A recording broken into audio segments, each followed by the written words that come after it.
talking about flipping, one of my favorite things to do, it's actually what I grew up doing. I grew up on a river system, and what we did is we flipped.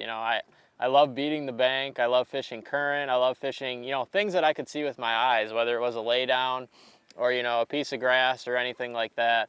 I love flipping. My all-around setup for flipping, I love a 7'3" rod paired with a nice bait caster. This one here is a Lew's Custom Pro and a 7:5 to 1 gear ratio. I like that size gear ratio because, I don't want something that's too fast that's going to rip the fish out of the cover, but I don't want something that's too slow where I can't catch up to one that's flying at the boat at me.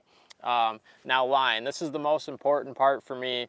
I'll generally actually always go with a braided line. I know a lot of people like to throw fluorocarbon, but this Tactex braid is one of my personal favorites. This here is 50 pound. I like the 50 pound because you can get away with a lot of different things. You can get away with, getting a fish out of thick grass, getting a fish out of a thick tree, and it's not going to disturb the action of your bait.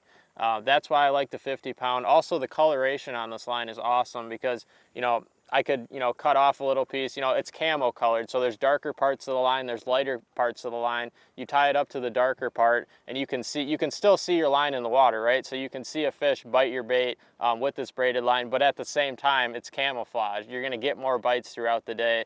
And overall, bait-wise, I love to fish smaller baits, baits that are 3 inches or less. Sometimes I'll go up to a 4-inch bait, but light weights, 1/4 ounce tungsten, straight shank hook or a EWG hook. In this case, I have a 4-inch Ocho on here, which is something fish don't see a lot, right? I mean, they see a lot of bigger size, creature baits, but sometimes a small little stick bait like this will get you a lot of bites in pressured situations. Because let's face it, nowadays a lot of our lakes are so pressured, and finesse flipping, basically what I like to call it, is something I like to do. Even though I'm using braid, the smaller baits, I like to get away with it. So the next time you're out on your favorite body of water, consider this technique, and I guarantee you're going to put more bass in the boat.